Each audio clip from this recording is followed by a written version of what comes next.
Hello, welcome to AI in Action. My name is Maurie and I'm here with my husband Jim. It is Sunday afternoon and we are doing what we always do.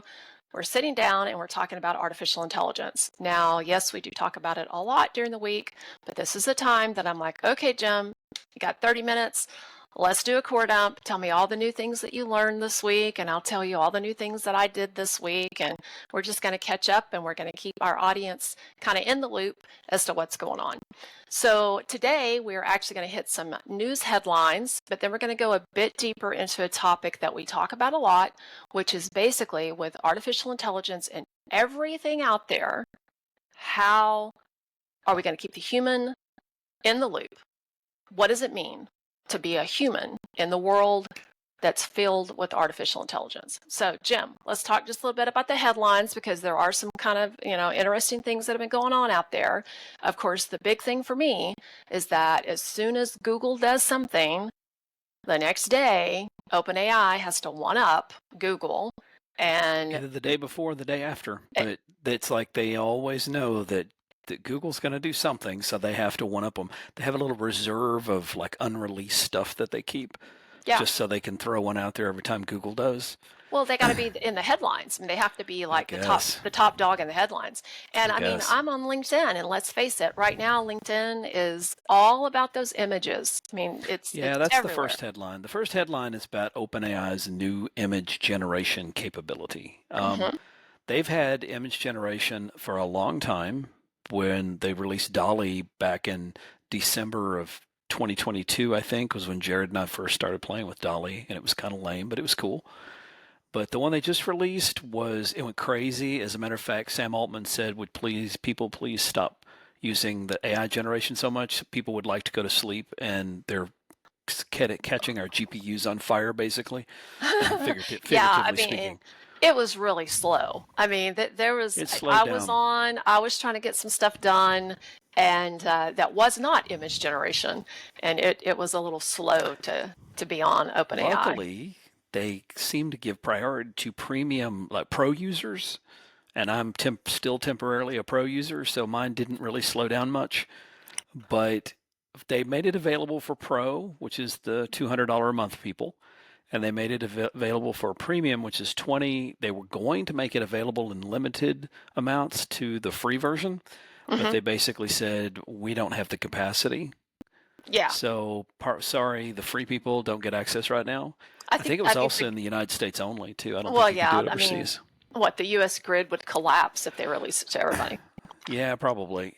The thing that I thought was interesting, this is what I learned. I didn't know. There's a thing called Ghibli, which I'm told is pronounced Ghibli. Okay. I did not know that was an image format. I gave you a little blurb in the notes that I gave you because I wanted to explain what the heck it is. So I'll let you explain what Ghibli is for people who don't know, like me. Well, I mean, first of all, I've heard of Ghibli before because our kids talk about it. I mean, our kids, it's basically... Yeah, it's there's a Japanese gentleman. Rachel was just telling me the other day that he's like 87 years old. Hayao Miyazaki? I can't pronounce his name. And he steps back. It's a type of Japanese animation. It's like an animated film, okay? Yeah. And it's the studio. So, I mean, he founded it like 1985. He's actually tried to step back from it several times and like let his son take over and do some other things. And he keeps getting back into it. He's kind of like the guy that's like, nope, not good enough. Nope, not good enough. And so he comes back all the time. But I mean, the kids love it. So kids love it. I left you some notes there about because everybody's generating. They take the picture of themselves, right, and they generate a Ghibli version of it. So what does that mean? Well, I'll read the notes, and I don't have my glasses on, so I'm going to lean forward. So hopefully you guys, see all my gray hair up here. So it is a Arabic word for hot desert wind. He chose it because he loves airplanes, and the studio's name was also the nickname of the Italian Caproni. Caproni. What's interesting to me is the description of the actual image type. Very watercolor in texture. With a pastel palette. I don't know what that means. Pastels are like the lighter colors, the light blues and the light pinks and Warm, the, soft colored environments, right, coziness. Those are right. all the sense of coziness, cutting with bright, bold colors. These are all the descriptions that Google gave me of that type of what the image, I guess what the films are Right. when they make the Japanese People say films. that they watch them because they're like so calming. I think I mean, Matthew said that. yes, and even the voices and everything that are in them are just so like Soft. relaxing and soft and calming. And Sense so, of coziness was one of the descriptions Google gave of it.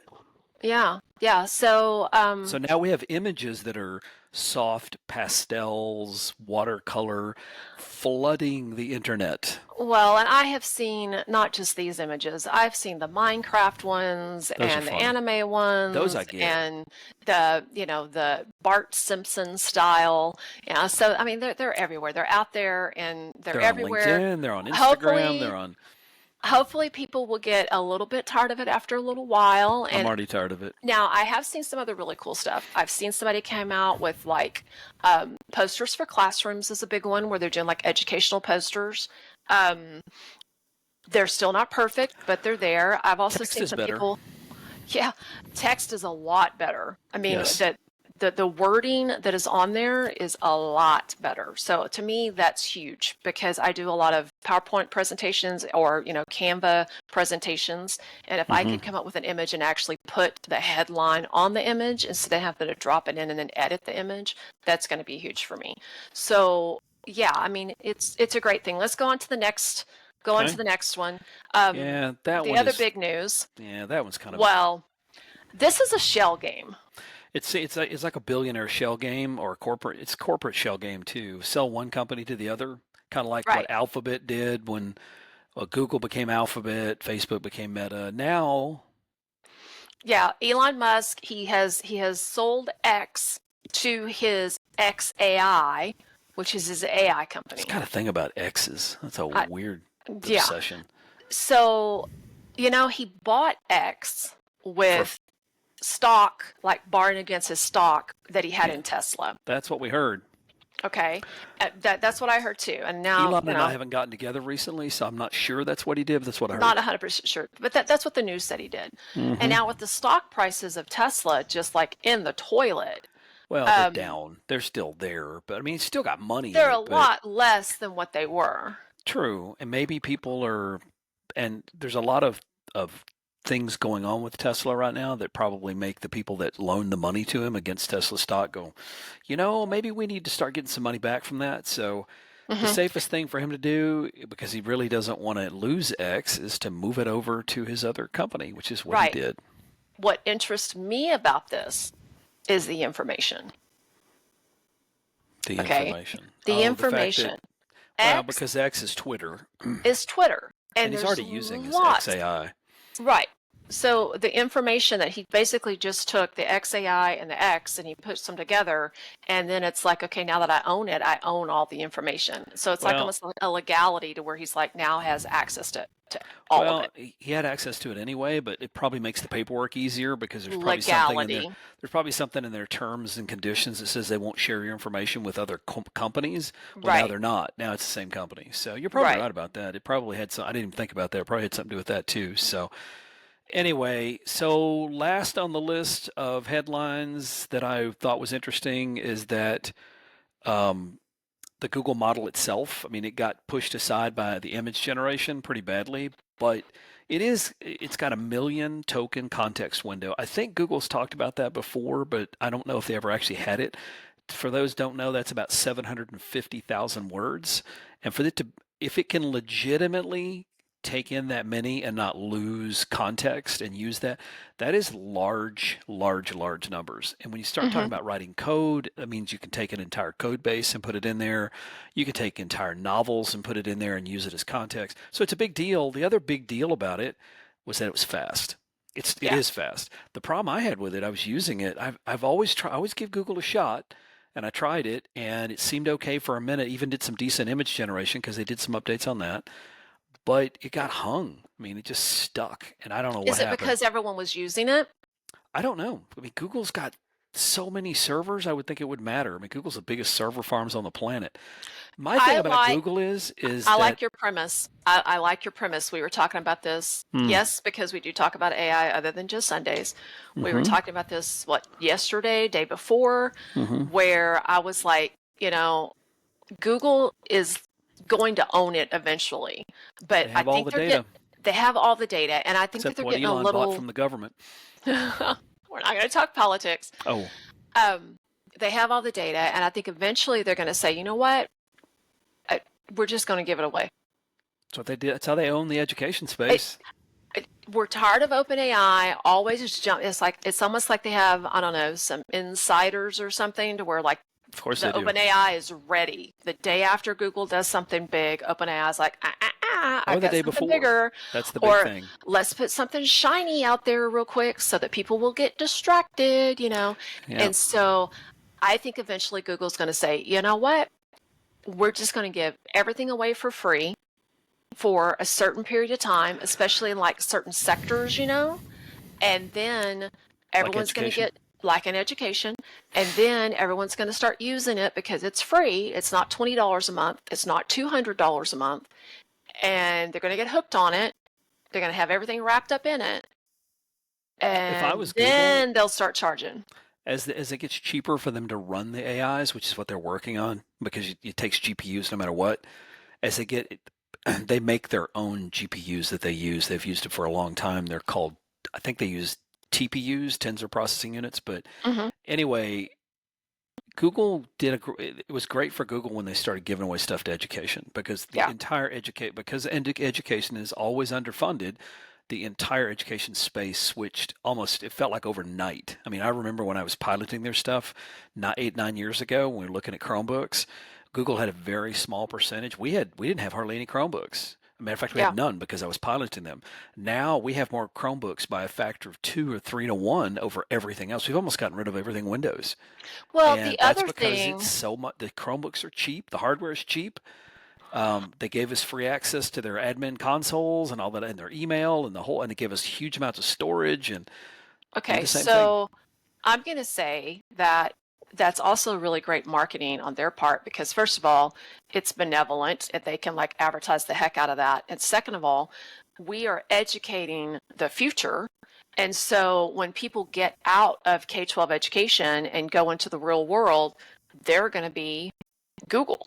I mean, Well, they're certainly going to know it. I mean, Microsoft owns the enterprise space, but if these small startups that eventually become bigger companies, right, the people that are starting the company, if they're using all the free Google tools, they'll and go buy instead of the Office enterprise tools. 365, then they'll use the enterprise tools as well. Mm-hmm. So Mm-hmm. I have said this forever. If you start it in education, Apple did it. Apple was one of the first ones in education. They gave huge discounts for education. They owned the space for years. The Mm-hmm. Apple IIe's were in education. That was a big deal. They sold lots of them. Microsoft has never done a great job. They've never cared about education much. They still don't. Yeah. But Google, well, first of all, Google already has great products in AI. That's what bothers me. They have Notebook LM, which is Yes. actually extremely cool. Amazing. They have Amazing. the Gemini is not horrible. It's getting better, but not horrible is not really the description you want of your product. And then they've got AI Studio, which is another development tool, which is actually very useful. Their coding is getting better. They own their GPUs. They have so many servers you can't even count. I don't. They just have the worst marketing people. I mean, Right. it's like the old saying, a confused consumer never buys. Right. No, half the time I don't know exactly how to use the Google tools. I'm like, okay, is that in Studio or is that in Notebook LM or do I have to use the Gemini? You had this problem at school where we have paid Mm-hmm. subscriptions. You couldn't figure out how to get somebody access to one of the video Well, we wanted to conferencing things, record. Yeah, he needed to record it, and you weren't sure if you and had to have a Gemini license or something else to do it. right, and come to find out, it's like a really weird offshoot of a I license know. that I need. Confused So consumer never it buys. is confusing. Okay, so let's start going a little deeper because I don't know how much time we have left. We have 15, 16 minutes, a little Okay, less. so about 15 minutes left. Let's go ahead and start taking that deeper dive that you kind of wanted us to take. I know that you kind of wanted to grill me just a little bit. We're Yeah, probably going to get into an argument. Very surprising. Okay, well So, let's go through the headlines first. all Let me right, go let there's me go through the headlines first, and then three we'll. headlines, three There headlines is, and they that we're are going to talk about. related, believe it or not. Okay. One of them is People Magazine. Bill Gates says, we're going to go through these, by the way, and then we'll talk a little bit more about what all this means, how this fits All right. together. It's all Bill you. Gates says AI will replace doctors, teachers, and more in the next 10 years, making humans unnecessary for most things. That was Ooh. Bill's out pushing his, I guess he's got a new memoir called Source Code, which is really not very original name. I tend to like Bill Gates, some of his stuff he does, but that one's kind of lame. Anyway, so the Microsoft co-founder said that the increased role of AI humans will not be needed for most things, and what I thought was a really big statement he made out of that, he remains optimistic about the future of AI, however, especially with regards to health and climate. Okay. Okay, optimistic. Now maybe Bill and I have a different definition of optimism. Could be. Because last time I checked, groceries, water, rent, they aren't free. And if AI is going to do everything, yeah, anyway, I don't really see how you pay your How are bills. humans going to make money? Yeah, but we'll continue. From Southern Living, 12 things to do in Wimberley, Texas. Now, Wimberley, Texas is about 50 minutes southwest of Austin, an hour northeast of San Antonio. I think Rachel spent her wedding night in Wimberley, Texas, if I Right. remember She right. did a little mini honeymoon before they went on their big honeymoon. Yeah. Well, the interesting part of that particular article was that artists make up a disproportionate faction of that town. It's about 3,000 people. Apparently, there's a lot of artists there. They've got wildflower galleries. They got a boot whisperer named Uli Johnston. Apparently, she is German. I think she's from Fredericksburg. But anyway, she's the boot Okay. whisperer. You can walk in, she can look at your feet and tell you what you need. Okay. The last one, TechCrunch. Open source developers are fighting AI crawlers with cleverness and vengeance. Okay. Basically, open source developers are people who develop a lot of. We use it at the school. We use Yes. open source is in everything. I mean, it's so much with Linux and things that it's crazy how much people use it. Well, they're supposed to. All these crawlers out there have always had a kind of a handshake agreement. There's a thing called robot.txt file. You put it on your website. That tells the crawlers they can't. They're not supposed to crawl that site. And everybody's done okay with that until the AI stuff came along. Well, they're not only crawling it, but to quote one of these guys, he said that the guy that was complaining about it, he said the Amazon bot relentlessly pounded on his Git server, which is where he puts this free software that he's working on, to the point of it causing a denial of service outage. Basically, it was hitting a server so hard his server became unusable. Now, these people, they're doing this stuff for free. They don't have a lot of resources. They can't fight all this stuff. They're hosting their own servers. So they came out with a piece of software called Anubis, which I've heard of Anubis, but I didn't. Apparently, Anubis was the one who decided if you were going to go to heaven or you were going to be eliminated forever. Okay. Okay. Basically, I've heard Anubis in like movies that we've watched. So what they're doing now is they have a thing that gives you a challenge to determine if you're human. So it's a human test, and if you pass, then Anubis grants you entry into the website, just like Anubis gave you, to the next life. So again, this is a way to prove you're human. So the question, what does it mean to be human in a world of AI? The billionaires have made it clear that they want to replace humans with AI. Bill Gates just said that. They also made it clear that they don't want to implement a universal basic income, which is UBI, because they said everybody will get lazy and that's communism, socialism, whatever. So there's a problem with this theory. Yeah. If I don't think this adds up.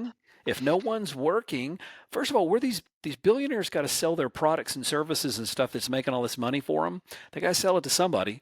And if no one can afford to buy anything, like Henry Ford said, if I'm making automobiles that the people who work for me can't afford to buy, then who am I going to sell them to? Right. Right. So, And I mean, even Sam Walton, the guy who started Walmart, I mean, he is very famous for saying if you make a product and you sell it to the rich or the top 1% or whatever, then you live with the poor. But if you make a product and you sell it to the poor, then you live with the rich. that wasn't And Sam so, Walton, by the way. oh, it wasn't. Who was that? That was the guy that started at Amway. Oh, okay.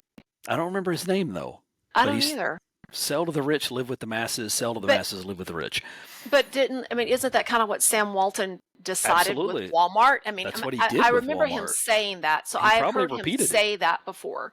He Okay, probably repeated it. so make sure the person gets the credit where the credit is due. I Well, appreciate make sure that. I'm right. I could be wrong. But so start with teachers. What is the value add that teachers actually bring to a classroom or whatever? What value do humans bring to anything we do? That was the question that I wanted to answer, and I'm going to go first. Okay. I genuinely like writing and speaking. I do. You and I do it all the time. I write stuff, and I even ask you, you didn't write that with AI, did you?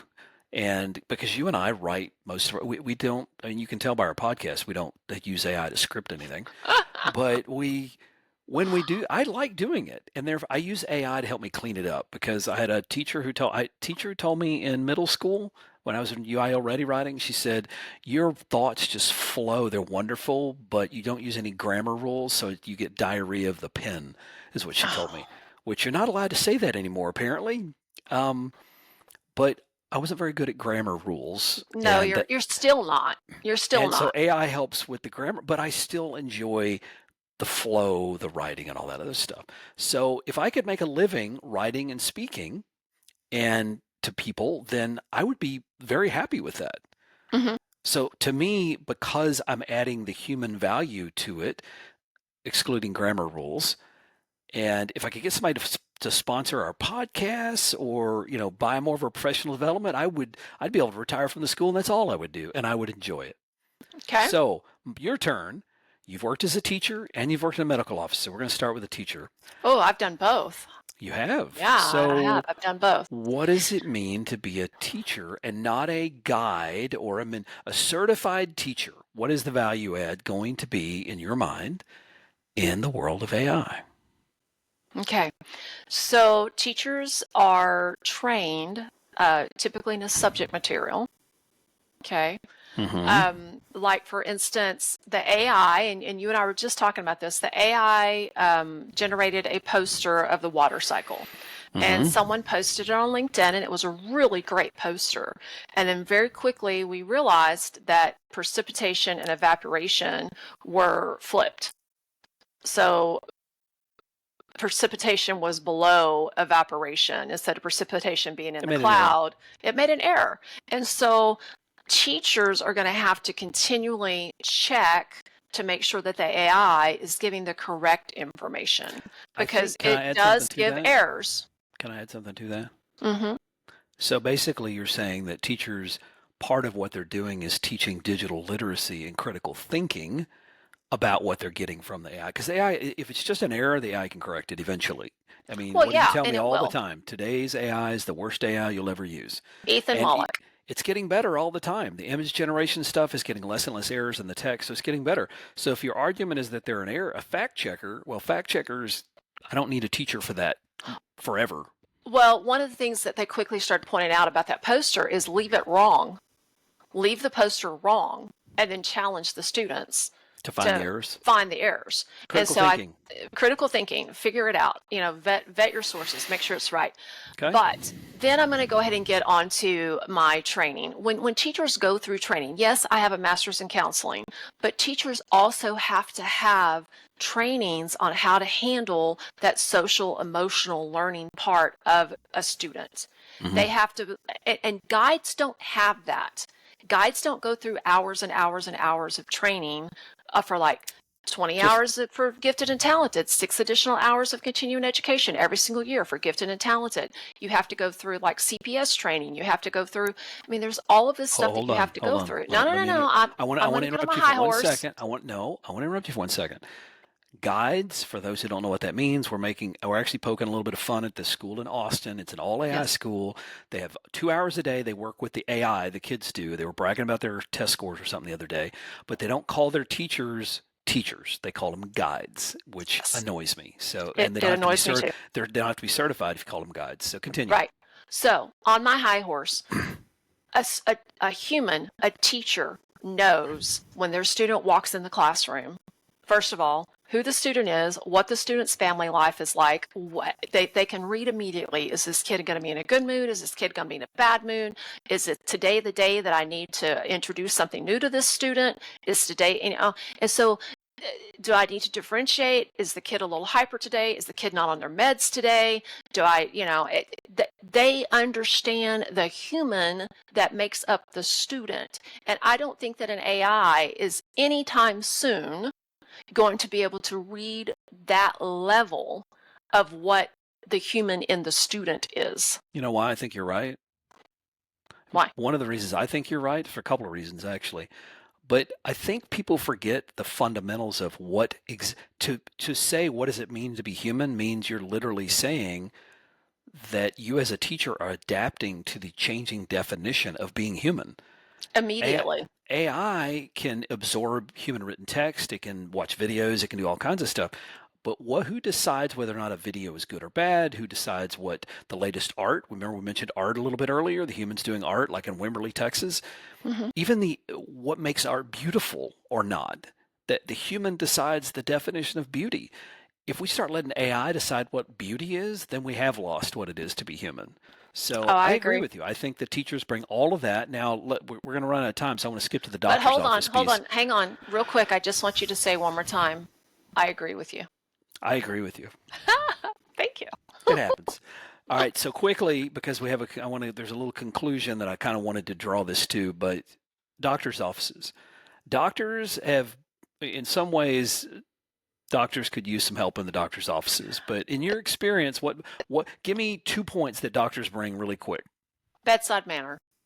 I mean, the human connection. The human connection. You walk in, if you immediately understand that the doctor you were talking to actually cares about you, mm-hmm. then you're going to be willing to share more information. You're going to be willing to, have that relationship with the doctor to where they can follow you from one point of a health to the next. It's like Rachel making that connection with her OB now that she's expecting a baby. I mean, she picked this person, she immediately likes this person, and she's going to trust this person to deliver her child. So there's that human connection that you have to make with your physician. So, all right. So based on what we've said so far, my opinion is that if we leave it to billionaires, they're going to, as Bill Gates said, humans aren't going to have anything to do. Mm-hmm. But I think human art and human connections, which are the two things you mentioned, the strongest in both cases, we should decide what that means. If we start connecting with an AI better than a human, that's a sad testimonial to what it is to be human. But I also think that we have to stop judging the whole AI thing, because again, we should be thinking about what's the world going to look like with AI and what does it mean, and how we need to decide that art is valuable because a human did it, because of the flaws, the human. I mean, that's what makes art. I mean, even that's what makes art important. Even right. Humans like Da Vinci had to have a Patreon to buy food. And as beautiful as his art was, but his art was beautiful because we decided it was beautiful, not because something else did. Right. But Rachel had a good point today when we were talking about this earlier. Rachel's point was human art is very, very, very important. But at some point, you can't afford every single piece of art that you have in your house to be original, to be custom. You have to decide what you want to spend your money on. You have to decide what you want to spend your money on. But you have and to be if AI careful. Starts doing everything and humans don't need the jobs, then humans aren't going to have the money. But then again, the value of the art could go up. I mean, right? Our artists have been fighting this forever. How do we get the value of our art up? We had a kid that was a great artist in an art class at the high school, and he worked as a sack boy in HEB. We helped him get a job at a local T-shirt company because he could hand draw, and we gave him digital tools to train on, which is a big Wacom tablet. We put it in the art class, and the kids were training on how to use it. And because he could use that, he became more valuable to the T-shirt people because they loved his art. But we, just like we did when we decided organic was better, and then we let corporations come in and start to redefine what it was, organic was supposed to help small farmers, small ranchers. It was supposed to keep your food cleaner and all that other stuff. Well, it became such a big industry because all we humans, including you and I, decided we like this organic milk. We like this. You used to make jokes about it. Am I doing something to stunt my kid's growth because he's not getting all those growth hormones that they pump into the cow's milk because we used organic, right? Yeah. So, but we decided that this is important because it came from this place. And I think we all have to decide that this is not a problem that AI has caused. This is just AI is an accelerant for a problem. Our healthcare is screwed up because of billionaires, insurance companies, hedge funds, doctors becoming pill dispensing machines instead of real doctors A- that I and see so doctors often. going, I am sorry, but I worked at a clinic in Bryan College Station back in the day, and they had a Hmm. ton of doctors working for them, and the doctors were on salaries, okay? And their salaries were not much more than an engineer, but they went through 12 years They of got to get school, paid. They've got to get paid. you know? You know what? Either that or pay their school off for them. If you make it Man, through medical school, then we're going to not reimburse you just for the that. entire cost. Not But just then, that, of but I course, mean they'll the raise the cost. But dedication, the yes, dedication of putting 12 years into becoming a doctor and says something. a lot of those people you were talking about were military. So, Yes.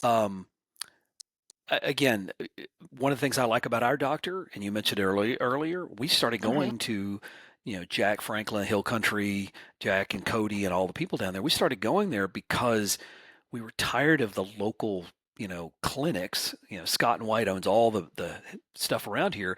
It's so big, you feel like you're just kind of getting crunched through the machine when you go in. There's no real personal connection. You're getting run in and out. So doctors value add in that world because I do think AI is going to make a huge difference in healthcare. But if they use it as a partner in their assessments, but they still make the human connection, that human connection is valuable enough. I pay a monthly fee beyond my insurance just for the ability to go see the Hill Country. I And will tell you exactly when it stopped for me because we had been going to the Scott and White Clinic here locally for a really long time yeah. after they got bought out by Scott and White. When it Hmm. stopped for me is when I couldn't call the local receptionist desk to make an appointment. I know When you're I getting had to routed to call, Waco. when I had to get routed to an appointment center and talk to somebody that did not know me, had no earthly idea, when I needed an appointment, how I needed an appointment, couldn't work me in. That's when I was like, this is no longer personal. Now I need to find a different way. So And we were it's willing the to pay more for it, personal, which is the and we point. were willing to pay more. So Of it's the course, personal touch that matters. then we have to decide as humans that that personal touch is worth paying for, and we have to be able to get a job till we can have the money to pay that extra personal touch. I mean, I guess there is a little bit of, there's a lot of interconnectivity going on. And the last thing with teachers, and I'm gonna wrap on teachers a little bit for this one because I just found this out recently. I didn't know this. That stupid test, teachers don't like teaching the test. Oh They say God, they don't no. like it, they hate it. But we keep electing people like here in Texas that are they're trying to destroy public education, they're trying to cut its funding, they're trying to do all these things, and they are doing it and they're getting elected and teachers are voting for them. The teachers of Texas are one of the largest voting blocks of people if they Yeah, vote together. yeah. And definitely in Texas, and they proved that back in the 80s when they got rid of a governor they didn't like. So teachers are huge, but they don't vote like a block. Well, No. now here in Texas, of course, their best way to get rid of that voting block risk that Mark White found out about back in the 80s was to get the teachers to get rid of them. If you don't have teachers anymore and you've got AIs teaching and you've got guides instead of teachers, that so there's not that connection that they feel anymore, then the Hmm. voting block's gone. You have to worry about it anymore. You get rid of all Yeah. that anyway. So last point I wanted to make. Teachers need to unite, and in Texas where we can't, you're a Can't Texas unionize, can't unionize like that. Yeah. but you can still So vote as a block. So I left the last point for you because you make it all the time. okay, The what is last that? point, thank you, AI, That's true. because It's this very true. conversation wouldn't have happened if it wasn't for AI. That's So true. I I, absolutely, we absolutely. wouldn't be so closely looking at what is the human value versus the computer's value or the machine's value or the AI's value or whatever. Again, AI didn't start all these things. They didn't start billionaires, doing all the things in healthcare getting screwed up and standardized testing. All that stuff started independent of it. It's just an accelerant that Yeah. is causing this stuff to get worse. It's going to get worse before it gets better. And if we as humans don't decide which pieces we want to reserve for ourselves, It's important to us because we think it's important, not because somebody uploaded a data set and trained a neural network on it. It's true. It's Okay, very I'm true. off. That was my pseudo soapbox. We are out of time, but real quick, let's talk about what we're going to be doing. Let's see. What are we Busy going to be week. doing? We It's have a busy busy week. week. Yes. So Fried Tech first. we're I doing think. a webinar with Fried Tech where we're going to be talking about policy, AI policy, and stuff like that. Mm-hmm. And then we're going to be doing Hudson Tillotson University in Austin. Workforce stuff, I think, in AI. Talking about the future or the way that students are thinking, the future thinking for students. Okay. And then we're doing a Sequoia Con, which is going to be kind of interesting because we're going to do it from our car on the way to San Diego. Because yes, we are driving it because I am a big chicken and I don't want to get on a plane because the last time I got on a plane, it wasn't fun. So we're going to be making a road trip and going to San Diego. Road trip. Yeah, quick road trip. And we're going to be at the ASU GSV Air Show for a few days. So we've got a lot going on, but we hope that you guys have a marvelous rest of the week.